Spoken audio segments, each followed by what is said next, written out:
Alors Meet-Africa était présent au sommet Afrique-France, on a été présent à Big, organisé par la BPI cette année. On a été présent à beaucoup d'événements assez institutionnels, politiques. On a organisé nous-mêmes avec des partenaires institutionnels dans chaque pays africain virtuellement et physiquement. Et aujourd'hui, c'est important qu'on soit Emerging Valley pour être plus aux côtés des opérateurs d'accompagnement, auprès d'écosystèmes entrepreneurial vraiment et des entrepreneurs. Pour revenir aussi sur le terrain et être présent vraiment aux côtés des structures pour parler partenariat, pour parler des projets d'avenir et pour créer des synergies avec les autres acteurs de l'écosystème. Meet-Africa est né en 2016 avec un projet qui durait 1 an et demi à l'époque avec un budget d'1,7 million € et qui avait pour objectif d'accompagner des entrepreneurs de la diaspora issus de la recherche particulièrement pour entreprendre dans leur pays d'origine et avec des projets assez innovants dans des secteurs d'activité dans le digital, dans le numérique, etc. Et à la suite de cette phase pilote qui a été faite avec la GIZ, donc l'agence de coopération allemande, on s'est rendu compte du potentiel de la diaspora dans l'entrepreneuriat et dans la création d'emplois. C'est comme ça qu'on a créé Meet-Africa 2 avec un budget de 8,5 millions € cette année sur 3 ans.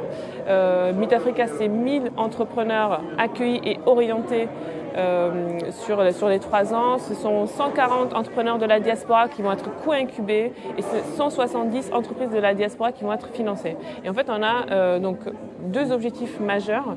Un, c'est structurer l'écosystème entrepreneurial euro-africain via la création d'une plateforme digitale, donc le hub Meet-Africa qui va sortir prochainement et qui va mettre en réseau les acteurs d'accompagnement avec les entrepreneurs de la diaspora et également renforcer les capacités de l'écosystème, donc les partenaires institutionnels, les partenaires techniques pour les monter en compétences et justement améliorer l'accompagnement in fine des entrepreneurs. Le deuxième objectif, c'est d'accompagner avec une méthodologie de co-incubation 140 entrepreneurs de la diaspora qui vont bénéficier d'un accompagnement en France, en Europe et dans le pays d'implantation et également de mettre en place un dispositif de financement qui va permettre de financer en subvention 170 entreprises de la diaspora également. Et enfin, on a un volet communication qui est assez important avec la création d'un MOOC sur l'entrepreneuriat de la diaspora avec une série d'événements, de mise en réseau, de networking qui vont permettre justement de créer du lien, de créer du réseau pour l'ensemble des entrepreneurs.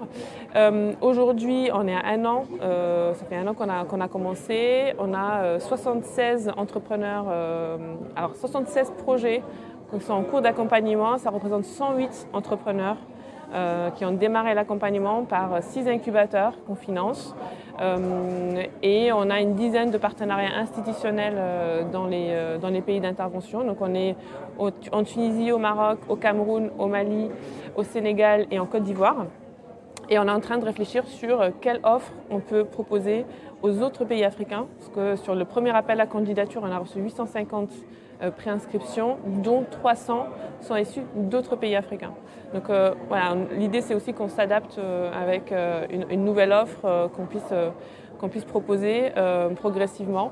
Et là, les prochaines étapes, ça va être la deuxième cohorte, donc un prochain appel à candidature, lancement du dispositif de financement, le lancement du hub et puis des événements dans les pays qui vont suivre.